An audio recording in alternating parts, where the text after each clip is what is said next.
short time ago, the United States military began major combat operations in Iran.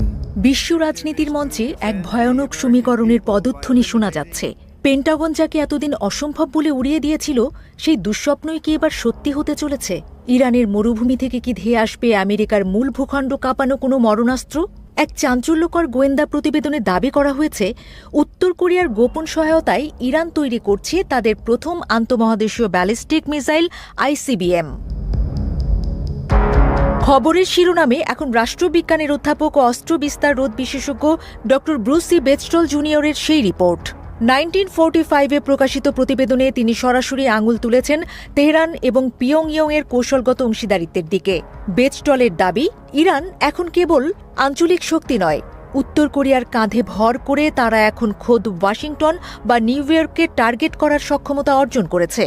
এতদিন ভাবা হতো ইরানের ক্ষেপণাস্ত্রের পাল্লা কেবল মধ্যপ্রাচ্য বা ইউরোপের কিছু অংশ পর্যন্ত সীমিত, কিন্তু ড বেচটল তথ্য দিয়েছেন উত্তর কোরিয়া থেকে ইরানে পৌঁছে গেছে ৮০ টনের রকেট বুস্টার। এটি কোনো সাধারণ ইঞ্জিন নয়, এটি হলো উত্তর কোরিয়ার বিধ্বংসী হওয়াসং 15 আইসিবিএম এর মূল চালিকা শক্তি। এই এক ইঞ্জিনের জোরেই বদলে যেতে পারে যুদ্ধের পুরো মানচিত্র। এই প্রযুক্তির মূলে রয়েছে ইউক্রেনীয় RD-250 ইঞ্জিনের নকশা। সমুদ্রপৃষ্ঠে অত্যন্ত শক্তিশালী থ্রাস্ট তৈরি করতে সক্ষম এই রকেট প্রযুক্তি ইতিমধ্যেই পিয়ংইয়ং সফলভাবে পরীক্ষা করেছে। বিশেষজ্ঞরা বলছেন, যদি এই প্রযুক্তি ইরানের হাতে পুরোপুরি কার্যকর হয়, তবে তারা ৮,০০০ মাইল দূরের লক্ষ্যবস্তুতেও নিখুঁত আঘাত হানতে পারবে। অর্থাৎ আমেরিকার পূর্ব উপকূল এখন আর ইরানের নাগালের বাইরে নয়। এই বন্ধুত্ব রাতারাতি গড়ে ওঠেনি।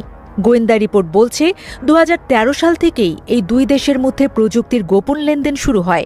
এমনকি যখন বিশ্ব নেতারা ইরানের পরমাণু চুক্তি বা JCPOA-কে নিয়ে টেবিলে বসেছিলেন, তখনও পর্দার আড়ালে উত্তর কোরিয়া থেকে যন্ত্রাংশের চালান পৌঁছেছে তেহরানে।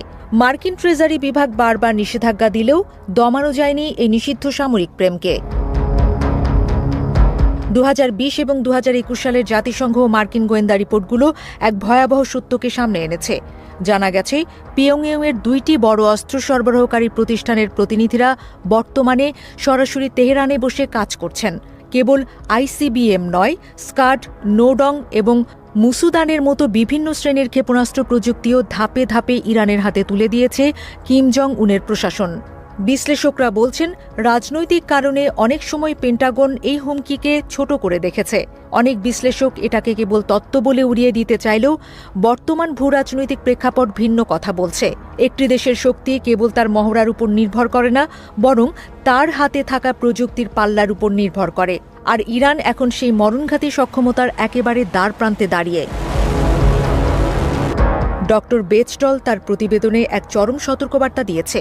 তিনি মনে করেন, ইরানের আঞ্চলিক প্রচলিত ক্ষেপণাস্ত্র ব্যবস্থা ধ্বংস করার চেয়েও জরুরি হল তাদের আইসিবিএম অবকাঠামো গুঁড়িয়ে দেওয়া। কারণ এই দীর্ঘ পাল্লার ক্ষেপণাস্ত্রগুলো কেবল আঞ্চলিক নয়, বরং বৈশ্বিক নিরাপত্তার ভারসাম্য তছনছ করে দিতে পারে। আন্তর্জাতিক আইনের তোয়াক্কা না করেই এই দুই রাষ্ট্র একে অপরের পরিপূরক হয়ে উঠছে।